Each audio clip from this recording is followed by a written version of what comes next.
नमस्कार दोस्तों, Gurukul of politics पर आपका स्वागत है। मैं हूं आपका दोस्त धर्मेंद्र कंवारी और हमारे साथ मौजूद हैं हम सबके प्रिय डॉक्टर सतीश त्यागी जी। नमस्कार दोस्तों, प्रधानमंत्री नरेंद्र मोदी जी मन की बात करते हैं और मन की बात बहुत गहरी होती हैं और इस बार उनकी मन की बात गर्मी के ऊपर थी।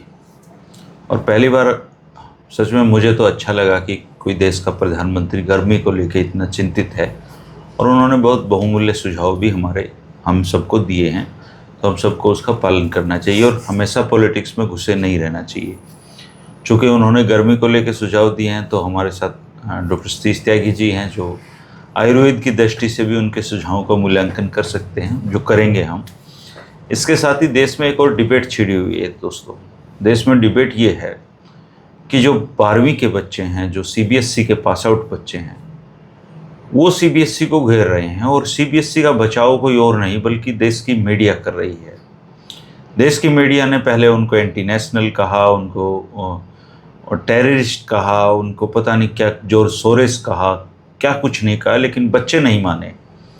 बच्चे सीबीएसई की सारी नाकामियों को सामने लेकर आए और इससे जो देश की मीडिया है, जिसको आजकल हम गोदी मीडिया कहते हैं, ये देश, वो परेशान हो गए। और उन्होंने जब बच्चों का साथ देने के लिए जो यूट्यूब के टीचर्स हैं, चाहे वो विकास दिव्य कीर्ति सर हों, चाहे खान सर हों, चाहे अवध ओझा सर हों, इन लोगों ने जब आवाज़ उठाई तो अंजना ओम कश्यप नाम की एक महिला एंकर हैं, उन्होंने टीचर्स को 2 कौड़ी का बताया है। हो सकता है ये उनका कारोबार हो, लेकिन 2 कौड़ी के टीचर नहीं हैं कम से कम वो, क्योंकि वो आज बच्चों के साथ खड़े हैं। और देश में जब इतनी बड़ी बहस छिड़ी हुई है तब देश ये देखता है कि कौन किसके साथ खड़ा है। तो क्या यूट्यूब पे पढ़ाने वाले लोग 2 कौड़ी के हो सकते हैं? और ये 2 कौड़ी का तय कौन कर रहा है? एक वो एंकर जिसने 12 साल से अपने सारे पत्रकारिता के उसूलों को ताक पे रख के जो सिर्फ और सिर्फ सरकार का गुणगान कर रहे हैं, वो लोग सर्टिफिकेट दे रहे हैं उन लोगों से जो लाखों बच्चे जिनसे पढ़ते हैं और जिनसे पढ़ के लोग नौकरियां हासिल करते हैं जी, उनमें कामयाबी हासिल करते हैं। तो गर्मी से लेके सीबीएसई की गर्मी तक सब कुछ इस देश में चल रहा है। हमने भी अपना एपिसोड थोड़ा सा लेट कर दिया है क्योंकि मोदी जी ने कहा है, तो गर्मी की बजाय हम थोड़ा सा दिन ढलने के बाद इसको शूट करके आप तक लेकर आते हैं। त्यागी जी, कहाँ से शुरू करें, गर्मी से या सीबीएसई की 2 कौड़ी वाली गर्मी से? गर्मी जहाँ हम लोग रहते हैं रोहतक में, वहाँ तो 3 दिन से शायद गर्मी कम है, 5 डिग्री टेम्परेचर कम हाँ जी, ठीक है। लेकिन गर्मी तो है और अभी गर्मी और भी ज़्यादा पड़ेगी। तो एक हेड ऑफ द फैमिली होने के नाते, हेड ऑफ द नेशन भी अगर कुछ सुझाव दे रहा है अपनी जनता को, और वो भी उन्होंने अपने मिनिस्टर्स को दिया, कैबिनेट मंत्रियों को, तो अच्छी बात है। कोई प्रधानमंत्री, चूँकि सब काम मोदी जी तो ऐतिहासिक करते हैं, तो मुझे नहीं लगता अब से पहले किसी भारतीय प्रधानमंत्री ने सेहत से जुड़े किसी मुद्दे पे बातचीत की होगी देश से। अगर हेल्थ मिनिस्टर इस पर बात करते तो ज़्यादा अच्छा रहता। एक आध बार उन्हें भी मौका दे देना चाहिए। मिनिस्टर है कौन इस देश में? मुझे भी नहीं पता कौन है हेल्थ मिनिस्टर, लेकिन कोई तो होगा, है ना। यहाँ तो मंत्रियों का एक्चुअली जेपी नड्डा हैं। हाँ, जेपी नड्डा होंगे। और यहाँ दरअसल प्रधानमंत्रियों का जब पता चलता है जब कोई बड़ा कांड वो करके बैठ जाते हैं जैसे धर्मेंद्र प्रधान है, अब पता ही नहीं था शिक्षा मंत्री, अब धीरे धीरे सबको पता चल गया कि वो शिक्षा मंत्री है। पेट्रोलियम मंत्री को कौन जानता है, लेकिन एपस्टीन फाइल में हरदीप पुरी का नाम आया तो उनका पता चल गया। तो यहाँ मंत्रियों का पता कुछ नहीं चलता। यहाँ तो एक ही मंत्री है, महामंत्री श्री नरेंद्र मोदी, और उनके जूनियर मंत्री अमित शाह, बस। अब ये देखिए, सामान्य सी बात है कि गर्मी है तो आप गर्मी में बाहर मत निकलो। कौन निकलेगा? कोई बहुत ही बेचारा जो परेशान है, रोजी रोटी की लड़ाई उससे जूझ रहा है। जैसे हम देखते हैं कंस्ट्रक्शन के मजदूर हैं, मैं देखता हूँ कि 2-2:30 बजे तपती दोपहर में वो लोग काम कर रहे होते हैं। या दुनिया भर के लोग, इवन जो 70-80 साल के लोग हैं, वो रेडी लेके जा रहे हैं बेचारे, नहीं जाएंगे तो कहाँ जाएंगे। तो धूप में निकलना तो एक अनिवार्यता है उनके लिए। तो जीना बहुत जरूरी है, धूप वो बहुत सेकेंडरी चीज है। पहले तो रोटी की जद्दोजहद। इस गर्मी, धूप, लू के आदी भी हो चुके हैं, लेकिन एक्चुअल में क्या है कि नरेंद्र मोदी जी ये मान के चलते हैं कि जैसा भारत उनके इर्द गिर्द है, शेष भारत भी वैसा ही है। वो हमेशा, आपने देखा होगा, धन कुबेरों अमीरों जो खरबपति उनके साथ बड़े कंफर्ट में रहते हैं। हाँ जी। वो हंसते भी वही हैं, उन्हीं की शादी विवाह में जाते हैं, उन्हीं से हाथ मिलाते हैं अच्छी तरह हाथ। एक बड़ा चर्चित फोटो रहा था मुकेश अंबानी जी की धर्मपत्नी के साथ में उनको। तो वो हमेशा एक ऐसे लोगों में जहाँ मतलब अगर किसी बिल्डिंग में भी जाएंगे तो बहुत खूबसूरत होनी चाहिए, उसके सोफे बहुत सुंदर होने चाहिए, वहाँ पर जो काम करने वाले लोग हैं वो वेल ड्रेस्ड होने चाहिए। तो एक नफासत है उनमें, सौंदर्य प्रेमी है। तो उनको ये लग रहा है कि सारा भारत जो है वो ऐसा ही है जैसा मैं देख रहा हूँ। तो उन्हें बड़ी चिंता हुई, तो वो बता रहे हैं छाछ पिए और क्या, मुझे तो पता है, मैं सुनता नहीं है। छाछ पिए, होरमुज आम है एक बिहार का, उस आम में गर्मी को भगाने की ताकत है। हाँ, या बेल का, मैं अपनी तरफ से जोड़ देता हूँ, बेल का शरबत पी लें, सत्तू पी लें, और पानी पीते रहें, बेशक पानी हो या ना हो देश में, लेकिन पीते रहें। सिर ढक के निकलें और ऊनी वस्त्र, वो वैसे बारीक वस्त्र पहने, कॉटन के, लिनन के पहनेंगे तो ज़्यादा अच्छा रहेगा। तो उसके लिए सरकारी अनुदान भी मिल जाएगा मुद्रा योजना के अंतर्गत, अगर आपको लेनी है तो। और मतलब अपनी स्किन का ध्यान रखें खास तौर से। और मंत्रियों को सलाह दी उन्होंने, हो सकता है उससे पहले उनके पास कोई रिपोर्ट की हो कि मंत्री बहुत ज़्यादा काम कर रहे हैं और खाने पीने का ध्यान नहीं रखते और गर्मी में दोपहर को निकल जाते हैं। हाँ, निकल जाते हैं। तो उन्हें चिंता हुई, चूँकि ये मेरे अनमोल रतन हैं, अगर ये कहीं ऐसी अपना सेहत का ध्यान नहीं रखा तो बड़ी राष्ट्रीय हानि हो जाएगी। और मुझे नहीं लगता ऑल ओवर द वर्ल्ड किसी भी प्राइम मिनिस्टर या राष्ट्राध्यक्ष ने अपने देश को ये सलाह दी हो। नहीं दी जी, किसी ने इतना चिंतित कोई नहीं। हाँ, दी है तो दी है। अच्छा, होता है मोदी जी को कोई फर्क इससे नहीं पड़ता। और इटली में एक जगह है रोम, तो उसके बारे में पता चला था कि रोम जल रहा था, नीरो बंसी बजा रहा था। तो हमारे यहाँ बंसी रुकती नहीं, चाहे रोम जले या ना जले।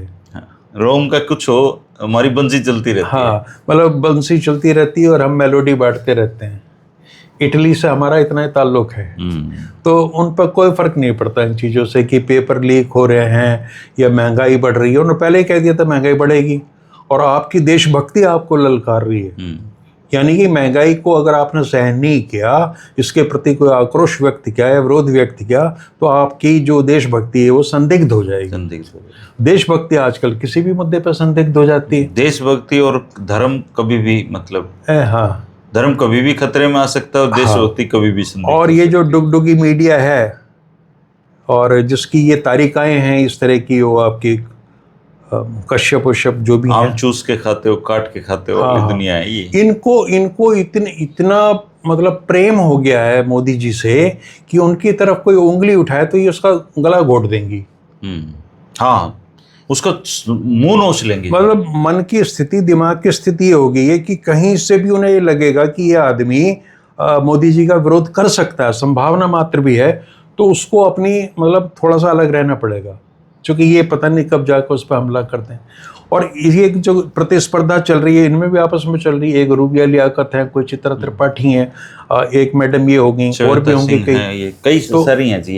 इनकी शक्ल भी एक जैसी लगभग सब। हाँ, शक्ल वकल में तो खैर क्या रखा है इनका। तो इनको एक प्रतिस्पर्धा है कि उसने ये कहा तो मैं क्या करूं। अभी एक थी जिन्हें ऊपर से लग रहा था कि महंगाई का कोई असर नहीं है ना, तो इन्होंने कहा ऊपर से तो लग गया, अब मैं थोड़ा और अंदर जाके नीचे की बात कर लेती हूँ। तो इन्होंने उन जो टीचर्स हैं बेचारे, उनको कह ये 2 कौड़ी का। तो 2 कौड़ी का कहने का मतलब यही है, कौड़ी तो वैसे प्रचलन में है नहीं, मुद्रा की इकाई। कौड़ी मैंने देखी है, लेकिन वो झज्जर गुरुकुल में रखी हुई है। हाँ, उसमें मुद्रा के रूप में चलन होता था। लेकिन अगर आप किसी को 21वीं शताब्दी के दूसरे दशक में किसी की औकात बता रहे हैं कौड़ी के माध्यम से, तो आपकी वो कौड़ी है ना है, लेकिन आपकी कोढ़ी मानसिकता है। डी नहीं, ढी, कोढ़ी। जो कोढ़ के मरीज होते हैं ना, कोढ़ हो जाता शरीर पे, वो लाइलाज है।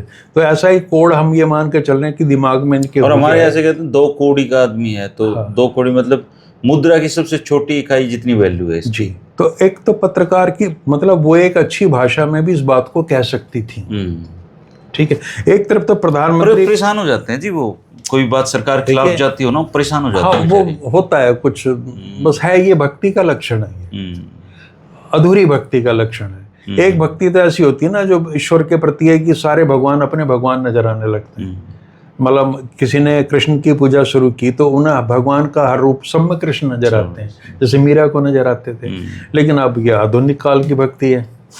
तो अब जो ये आपके कोचिंग कर रहे हैं, मैं इनका ये कह रहा था कि नरेंद्र मोदी जी ने बिहार में ये कहा था कि रील बना बना के लोग अच्छा पैसा कमा, रोजगार कमा। ये तो बहुत बड़ी चीज़ है। उससे मैं खुद व्यक्तिगत अपना मैं विकास दिव्य कीर्ति को सुनता हूँ और खान सर के भी कुछ लेक्चर्स मैंने सुने हैं। मतलब ये केवल विद्यार्थियों के लिए उपयोगी नहीं है।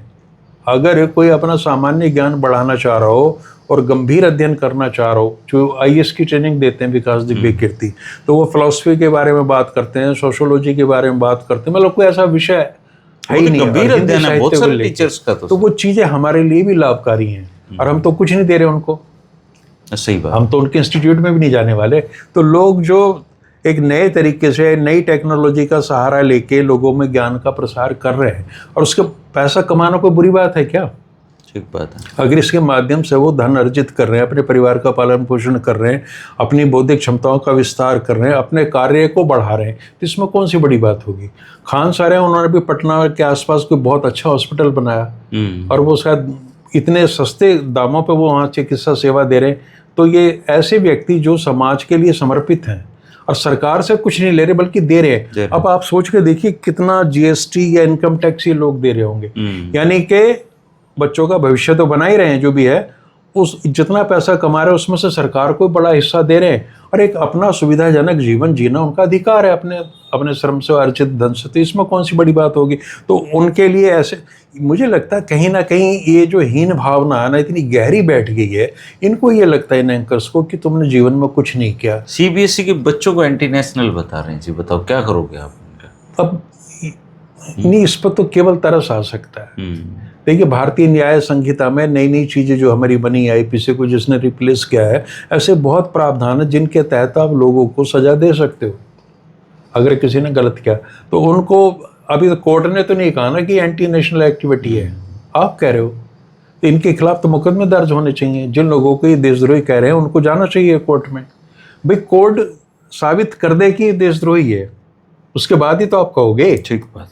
लेकिन कोई भी आके वैसे सार्वजनिक रूप से और अपने प्लेटफॉर्म से घोषित करे कि अमुक आदमी देशद्रोही है, तो इसके खिलाफ तो मानहानि का मुकदमा चलाया जाना चाहिए। लेकिन ये आवारा तंत्र है। जितने भी एंकर नहीं हैं ये सब छोड़े गए हैं कि तुम चलो और झूठे प्रचार करते रहो। तो जो देश के सामने जो असल मुद्दे हैं जिनसे देश की जनता प्रभावित हो रही है और कष्ट में है, तकलीफ में है, उनको उठाने के बजाय इस तरीके की चीज़ें ये फैलाते रहते हैं और ये इनका एजेंडा है। तो प्रधानमंत्री की नज़रों में अपने आप को श्रेष्ठ सिद्ध करना सरकार की और ये बताते रहना कि हम लगातार आपकी सेवा में जुटे हुए हैं, एक बड़ा काम है। और दूसरे ये लोग इतने चालू भी हो गए हैं कि जो हमला सरकार का हो रहा है, सरकार पे हो रहा है या जिसके घेरे में प्रधानमंत्री आए, तो उससे पहले ये नई समस्याएं पैदा कर देते हैं उठा के, ताकि वहां से ध्यान हट जाए। तो ये लोग बहुत शातिर भी हैं, है ना। और छोटे छोटे बच्चे सीबीएसई के, वो बताओ क्या करेंगे, उनके साथ में अन्याय हो रहा है। और ये जो पीढ़ी है ना, जेन जी कह लो, तो ये इस तरह से काबू नहीं की जा सकती जैसे ये लोग करना चाह रहे हैं। सर वो डेवलपमेंट मांग रहे हैं। वो देखिए आज की जो पीढ़ी है, हाँ, ये तो हिंदू मुस्लिम पता नहीं क्या क्या चल रहे हैं। जो आज के दिन 11वीं 12वीं में बच्चा पढ़ रहा है वो लगभग नास्तिक हो चुका है सर। उसको कोई मतलब नहीं किसी धर्म से, उसको कास्ट से भी कोई, वो कास्ट से परे जा चुका है सर। वो इन बाबाओं बुबों के चक्करों में भी नहीं पड़ता। लेकिन वो इंटरनेट पे बैठ के उसको ये पता लग गया है कि ये जो पूरी दुनिया है, इस पूरी दुनिया में हम कहाँ पे खड़े हैं और जब मैं 12वीं करके बाहर निकलूंगा तो मेरा क्या फ्यूचर है। वो मतलब अपने फ्यूचर को लेके उसकी बेचैनी है सर उसके दिमाग में। देखिए आदमी, इसलिए वो रिएक्ट कर रहा है। आदमी धर्मेंद्र जी प्रगति जब करता है जब उसके सामने चैलेंजेस होते हैं। मुझे भारतीय मूल के बहुत लोग जो विदेशों में पढ़ रहे हैं बच्चे, उनसे जब मेरी बात होती है तो वो ये कहते हैं कि सर हम ये सोच रहे हैं कि अब 2026 चल रहा है, 2030 में हम जो काम कर रहे हैं अब वो उसका रूप क्या होगा, वहाँ क्या चैलेंजेस होंगे, क्या हम 2030 में 4-5 साल बाद प्रासंगिक रेलिवेंट रहेंगे अपने काम, कोई हमें निकाल तो नहीं देगा नौकरी से। तो वो उन सारी टेक्नोलॉजी को, तकनीक को सीख रहे हैं जो उनको प्रासंगिक बना कर रखेंगी, रेलिवेंट बना कर रखेंगी। अब एक कितना शानदार मतलब एक सोच है जीवन की, कि आपको कोई अनसर्टेनिटी सब जगह है, आप केवल पैसे के लिए जिंदा नहीं हो, आप ये देख रहे हो कि मेरी उपादेयता क्या रहेगी उस सिस्टम में, 3 साल बाद मैं क्या कर पा रहा हूँ। तो एक तो वो लोग हैं जिनके पास सपने हैं, जिनके पास एक विजन है कि मुझे आगे बढ़ना है, और दूसरी तरफ यहाँ जो एक पूरी फौज तैयार कर दी ऐसे लोगों की जिनका काम है सिर्फ हंसना, कूदना, फिरना, तो खां बेखां आवारागर्दी करना और अजीबोगरीब बातें करना। और ये जो नए टूल्स आ गए इनसे भी कुछ नहीं सीख पा रहे। मतलब बड़ी उम्र के लोग मैंने देखा वो इंटरनेट के माध्यम से बहुत सारी चीज़ें देख पा रहे हैं। मैं सोचता था 80-90 के दशक में मैं जाता तो मुझे एमडी की लाइब्रेरी जाना पड़ता था। आज तमाम पुस्तकालय मेरे सामने है, कितनी डाउनलोड कर लो और कितना मेरा काम उन्होंने आसान कर दिया है। और ऐसे क्या, ऐसे बहुत लोग हैं, करोड़ों लोग हैं जो इन चीज़ों का फ़ायदा उठा रहे हैं। तो बजाय आप कृतज्ञ होने के उन लोगों के प्रति उनको ये कहोगे कि 2 कौड़ी के लोग हैं, छोटे लोग हैं, देशद्रोही हैं, और अपने भविष्य को आप ये बताओगे कि ये सोरोस के एजेंट हैं और पाकिस्तानी हैं, तो सच तो उन्हें पता है, लेकिन वो तुम्हारे बारे में कोई अच्छी धारणा नहीं रखेंगे, और उनका इस देश की मीडिया से भरोसा उठेगा। ये लोकतंत्र के लिए खतरनाक स्थिति है। तो बजाय इसके, एक लड़का है सर, डीएवीपी में है वो, हाँ, तो वो बता रहा था जी, एक चैनल का 1 महीने का बजट अगर देख लो आप, तो उसमें एक पूरे गांव को डेवलप किया जा सकता है अगले 100 साल के लिए। मतलब इतना पैसा जो बीजेपी की सरकार है केंद्र की, वो इन चैनलों में, मीडिया में झोंक रही है सर, कि वो अगर पैसा एक गांव को चूज कर लिया जाए तो उस एक पैसे में मतलब एक गांव को 100 साल तक आगे तैयार किया जैसे ऐसी मतलब इतना पैसा। आप ये देखिए कि हमारे यहाँ एक योजना है कि सांसद और विधायक शायद कुछ प्रांतों में गांव को गोद लेते हैं। अब तो बंद कर दी प्रधानमंत्री, बंद हो गया, अब कोई सुनने में नहीं आता कि किसी ने। प्रधानमंत्री जी ने एक गांव बनारस में गोद लिया था, और उसकी जो लुक आफ्टर थी वो किसी उद्योगपति को दे दी थी। और उस गांव में क्या हो रहा है क्या नहीं हो रहा, किसी कोई मॉनिटरिंग नहीं उन चीज़ों की। तो ये अच्छा आइडिया था कि भी इसके माध्यम से चलिए कुछ गांव विकसित हो जाएंगे, तो उनकी देखा देखी और जगह भी चीज़ आएंगी लगातार। तो हालत ये है सर, प्रधानमंत्री आवास योजना का जो पैसा है गांव में, वो कई साल से रिलीज नहीं हो रहा। तो गांव में जो सबसे गरीब लोग हैं, जो सबसे गरीब इकाई है, उसके बेचारे के मकान नहीं बन पा रहे हैं। ये सेलेक्टिव प्रचार करने में माहिर हैं। आप जैसे ही कहेंगे जी जनधन योजना हमने शुरू करी, तो अपने ऊपर से तो बड़ी अच्छी लगती है, लेकिन वहाँ पता चला कि 26% तो वो नॉन फंक्शनिंग है, वो काम ही नहीं कर रहे। 62% ऐसे हैं जिनमें 1000 से नीचे की राशि है, उसका जिक्र नहीं करेंगे। मुद्रा योजना से किन लोगों को लाभ मिला उसका जिक्र नहीं होगा। योजनाएं बहुत चल रही हैं, उज्ज्वला योजना है, दुनिया भर की योजना है, पूरा एक जनसंपर्क विभाग इन्हीं कामों पर लगा हुआ, पूरी पार्टी पन्ना प्रमुख से लेकर राष्ट्रीय अध्यक्ष तक ये सारी उपलब्धियां बताते रहते हैं। लेकिन सत्य क्या है उनका, वो धरातल पर कैसे काम कर रही योजनाएं, उनका कोई ब्यौरा लोगों के पास में नहीं है।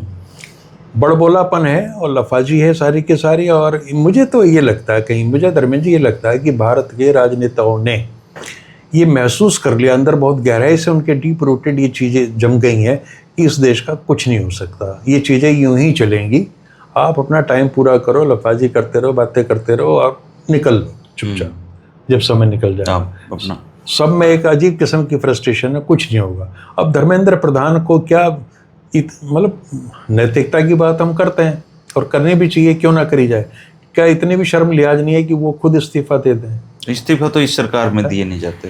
मतलब अगर वो पहले व्यक्ति बन जाएं और उन पर आरोप लग रहे हैं और काफ़ी हद तक सही भी आरोप है, उनके अपने बच्चे अमेरिका में पढ़ते हैं, उनकी बीवी की अभी नई शोध आई है कि बहुत सारी प्रॉपर्टीज अमेरिका में। हाँ, उस बंदे ने बहुत सारे बीजेपी लीडर्स के बच्चे बाहर पढ़ रहे हैं, यहाँ तो कोई पढ़ ही नहीं, यहाँ क्या खाक पढ़ेंगे, यूनिवर्सिटी तो है नहीं आपको पढ़ने लायक। अगर धर्मेंद्र प्रधान इस मुद्दे पे बड़ी सभ्यता से भद्रता के साथ इस्तीफा दे देते तो हीरो बन जाते, है ना, कॉकरोच पार्टी का अध्यक्ष बनाया जा सकता था उनको। लेकिन वो मौका चूक गए। बीजेपी में तो आप सोच नहीं सकते ना कुछ भी अलग करने की, सब एक ही ढंग से सोचते हैं।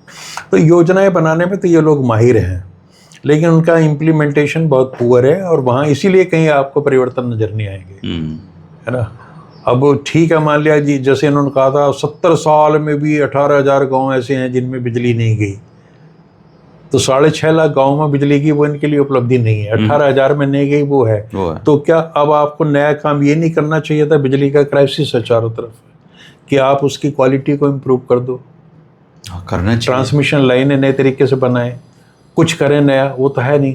जो आप पुल बनाते हो, कभी पुल गिरते थे तो मोदी जी बड़े विचलित हो जाते थे, व्यथित हो जाते थे, और भाषा होती थी उनकी। आज पुल गिरते हैं, स्टेडियम गिर रहे हैं, कहीं कोई चिंता नहीं है किसी तरह की। कांग्रेस से कोई प्रदर्शन कर रहे थे, उन्होंने मोदी जी का स्पीच चला रखा प्रदर्शन में, हमारे खाते में रुपए आए कि नहीं आए, महंगाई कम हुई कि नहीं। तो उनको तो विपक्ष को इनके भाषणों की पता है, सोशल मीडिया ना होती तो पता नहीं लगता सर ये कितने दोगले हैं लोग, नेता। ये मतलब ये अब आज के दौर में जो मीडिया, जब डिजिटल मीडिया है, ये फंस गए सर। पहले क्या कहते थे, अब क्या कहते हैं, ये लोग इनको वायरल करते हैं। ये अपने पुराने बयानों में फंसे रहते हैं कि मनमोहन सिंह के टाइम पे तो ये कहता था ये आदमी, और अब क्या कह रहा है देख लो। इन्हें भी पता रही, इन्हें कोई फर्क नहीं पड़ता, इनको लग रहा है कि इससे भी इन्हीं का काम सिद्ध हो रहा है। तो मैं धर्मेंद्र प्रधान के अभी एक बयान पढ़ रहा था। धर्मेंद्र प्रधान कह रहा है राहुल गांधी फ्रस्ट्रेशन का शिकार है, इस आदमी का मानसिक संतुलन गड़बड़ा गया। अरे वो तो हो गया, चल मान लिया हमने कि उसका दिमाग खराब हो गया, वो फ्रस्ट्रेटेड है। तू तो जवाब दे दे भाई कि तेरे इतने पेपर लीक हो रहे हैं, तेरी अपनी जिम्मेवारी से तो बच रहे हो। तो इनको एक चीज है कि जब कोई सवाल आए तो जैसे मोदी जी लोकतंत्र की व्याख्या करने लगते हैं, दूसरा इनका प्रिय चैप्टर ये कि राहुल गांधी पे हमला करो। अब हालत ये हो जाएगी कुछ दिनों में पागलों की, जी मानसून नहीं आ रहा, बोले राहुल गांधी का दिमाग खराब हो गया। मतलब इस तरह के जवाब देंगे ये। अच्छा, इनके पास अब कोई चारा भी नहीं बचा, ये बीच रास्ते से क्या मतलब पहुंच ही चुके हैं मंजिल तक, वहां से कैसे लौटेंगे और कौन इनको मानेगा इनकी बात। तो इनके इस समय ये मजबूर है कि हमें अब ये बाहियात बातें करनी है, और जैसे कहते हैं ना कि दिया जो है वो बुझने से पहले फड़फड़ाता है, वो वाली स्थिति हो गई है। सच इनको भी पता है कि तुम्हारी मजाक उड़ने लगी है। मन की बात में लोग बता रहे हैं कि बा मुश्किल पूरे देश में 25-30 हज़ार लोगों ने देखा। इनकी तो गिनती करोड़ों से शुरू होती है। बोले जी 8 करोड़ लोग ट्विटर पे फॉलो करते हैं, 11 करोड़, और 8 करोड़ उसमें से भारतीय हैं। किसी ने कहा भाई ट्विटर पे तो लोग तो 3 करोड़ ही एक्टिव हैं, तो वो 5 करोड़ कौन से भारतीय हैं जो ट्विटर पर नहीं है वो कर रहे हैं। तो है भाई, हम कह रहे हैं तो मानो इस चीज को। और BL संतोष जो इनके संगठन के महासचिव है, उनका बयान पढ़ा मैंने, हैरत होगी। बोले पंडित नेहरू, कन्नड़ में बोल रहे हैं वो, कि पंडित नेहरू ने वीर सावरकर को उनकी मृत्यु के उपरांत श्रद्धांजलि नहीं दी। भाई तो नेहरू तो 2 साल पहले मर गए थे वीर सावरकर से। नहीं, वो जिंदा होके वापस आना चाहिए था ना उनको श्रद्धांजलि देने के लिए। नहीं, मैं कहता हूँ तुम ये सोच के चलो ना कि जब वीर सावरकर वहां पहुंचे तो नेहरू जी तो पहले जा चुके थे, तो उन्होंने माला उठा के सावरकर जी गले में डाल गाँव स्वर्ग लोक में ही गए होंगे दोनों, या मान लिया पंडित नेहरू तो इनके हिसाब से नरक में गए होंगे, सावरकर गए होंगे स्वर्ग लोक में। तो फिर वो जो भी यमराज या चित्रगुप्त वगैरह उसने कहा होगा कि नेहरू जी आप पे बहुत ज़्यादा सवाल उठेंगे, तो आप नरक से 5 मिनट के लिए आ जाओ, माला वाला हमारी तैयार हैं, और वो इनके गले में डाल दो, इनको श्रद्धांजलि दे दो। मतलब इतनी बाहियात बात है। और ये चीज़ें जिस भी सोम सेवक के दिमाग में, वो मान लेगा उसको, मान ही रहा है, वहाँ माने चले जा रहा है। वो माहौल क्या है कि शशि रंजन का चैनल है, हाँ, वो रोज ऐसे लोगों को दिखाता है, वो मजेदार होते हैं। ये आपके हमारे इर्द गिर्द हैं, आपके मोहल्ले में है, गलियों में, सब जगह हैं ये, मुस्कुरा देते हैं मुझे देख के। ये हमें भी बखूबी जानते हैं, मुस्कुरा देते हैं। हमारे भी एक सज्जन हमारे बड़े प्रिय मित्र हैं भारतीय जनता पार्टी के, और मैंने उन्हें खास तौर से मित्र सूची में रखा हुआ है कि उनके बिना, ऐसे लोगों के बिना मेरा मन नहीं लगता। तो किसी बात पर मैंने लिखा था कि ये चीज़ तो हमें भी नहीं पता था, जितना मोदी जी के बारे में प्रोफेसर साहब ने बता रखा है कि उन्होंने कहा कि अभी 10 साल में उन्होंने एक नींव तैयार की है मोदी जी ने विकास की, अब काम शुरू होगा। अब कोई उनसे पूछो, मोदी जी ने कहा था उन्हें 60 साल दिए, मुझे 60 महीने दे दो, यही बात हुई थी ना। यही हुई थी जी। तो अब 10 साल की नींव कहाँ से बीच में आ गई। तो हमारे उन मित्रों ने कहा कि आप समझने की कोशिश करो अब, और समझ लो, और राहुल गांधी की टूल किट पे काम मत करो। तो टूल किट एक्चुअली वहाँ आती है कि तुमने इतने शब्द बोलने हैं, है ना, तो हमें भी सुननी पड़ती हैं बहुत सारी बातें। अच्छा सर, एक और इंटरेस्टिंग किस्सा है जी।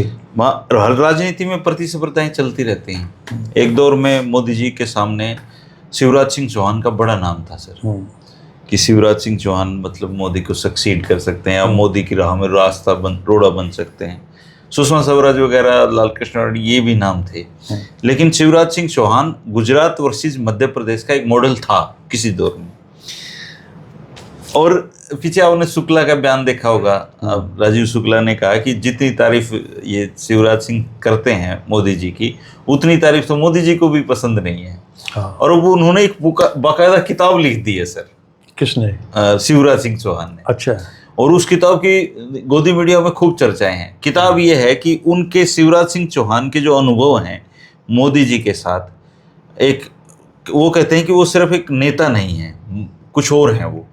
और उसमें बाकायदा एक किताब लिख दीजिए उन्होंने, मेरे अनुभव मोदी जी के साथ। और उस पर ये काफ़ी लोग डिबेट वगैरह कर रहे हैं। तो एक तो होता है कि कोई आदमी बड़ा बन जाए, दूसरा छोटा रह जाए, तो उसकी रिस्पेक्ट करता रहता है।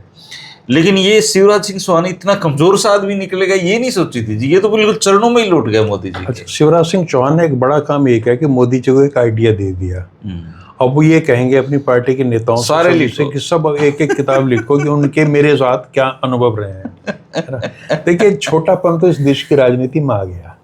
अब चलते चलते मैं किससे सुनाता हूँ तो एक बड़प्पन की बात बता देता हूँ।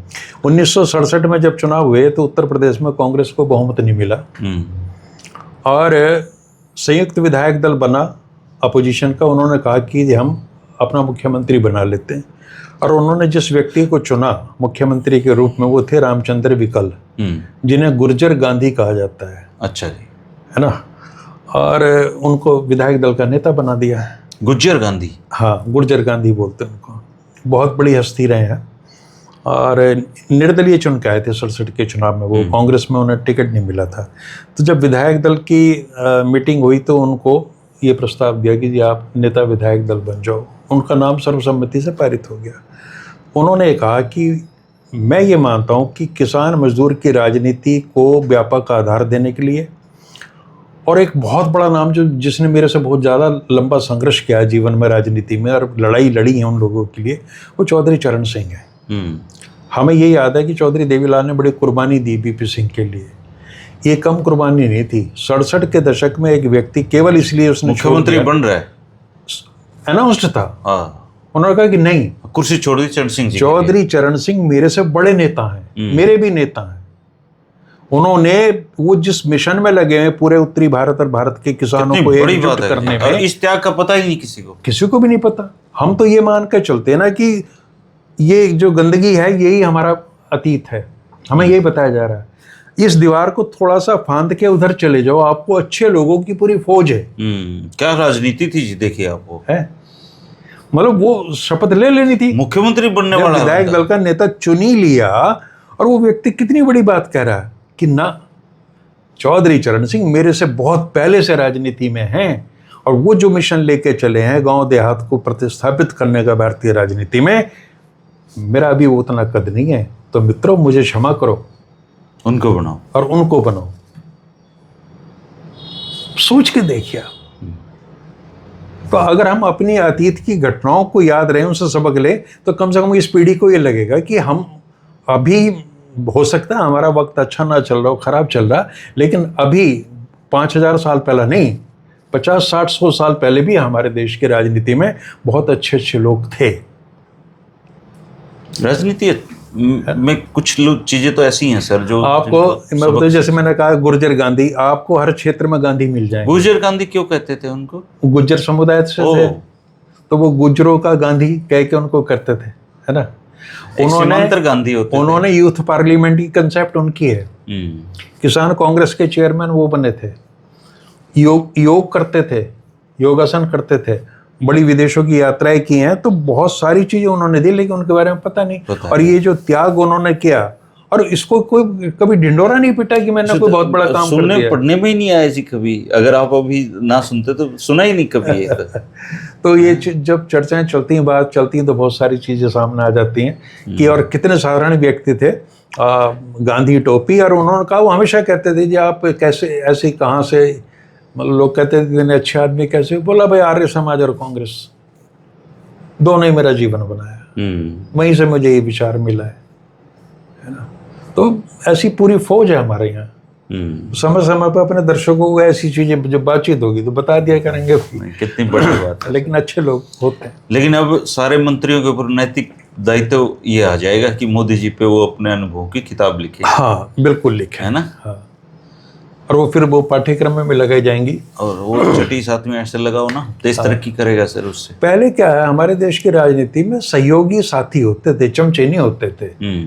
ये चमचा युग है ना। शिवराज सिंह को क्या आवश्यकता है ये चमचागिरी करने की? मान लो कृषि मंत्री हैं, उसमें तो कोई रोड़ा नहीं है उनका, और जो दाल दलिया उनका चलना है वो तो उससे चलेगा ही। हाँ। इतने साल मुख्यमंत्री रह लिए, वो अपन घोटाले मतलब क्या क्या पता नहीं क्या हो लिया, ठीक बैठे हैं, मतलब उनको इसे चारणगिरी करने की। मुझे लग रहा है दूसरी किताब अपने खट्टर साहब लाएंगे, चूंकि यहाँ उनका भी साथ लंबर है, मोटरसाइकिल से लेके दरी तक सोने का और खिचड़ी खाने का, ऐसे बहुत अनुभव है और बड़ी रोचक किताब होगी, वो आनी चाहिए, है ना, आनी चाहिए। और फिर जो मुख्यमंत्री हैं, ये नेता हैं, इनके बारे में कुछ और कार्यकर्ता लिखते हैं। वो कल मैं एक रिपोर्ट पढ़ रहा था, किसी की वो सामने आ गया था पोस्ट, उस पर लिखा अर्धपन्ना प्रमुख।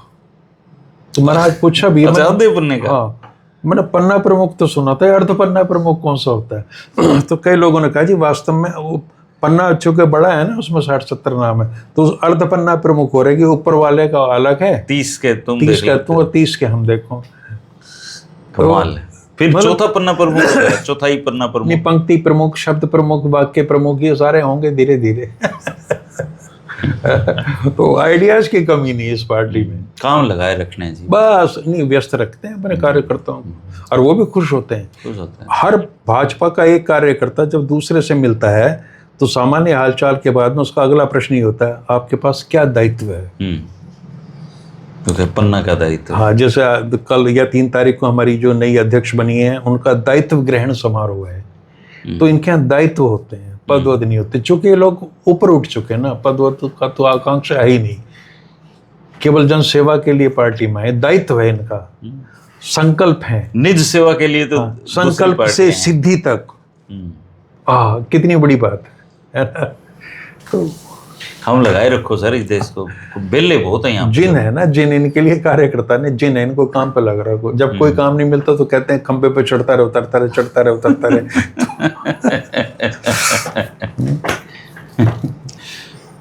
शांति से घर पे बैठ के सत्तू पीते हुए दोस्तों आप वीडियो देखते रहें,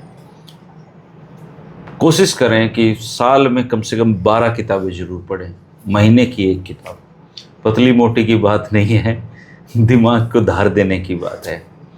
किसी भी विकसित मुल्क में आप चले जाइए, अगर वो विकसित हैं तो उसके पीछे सबसे बड़ा कारण ये है कि वहाँ की आबादी को किताबें पढ़ने की आदत है, और भारत में किताबें पढ़ने की आदत है नहीं। और किताबें पढ़ना तो दूर, किताबें पढ़ने वालों को यहाँ हे दृष्टि से भी देखा जाता है, उनको तंज कसा जाता है, उनको क्या कलेक्टर बनना है।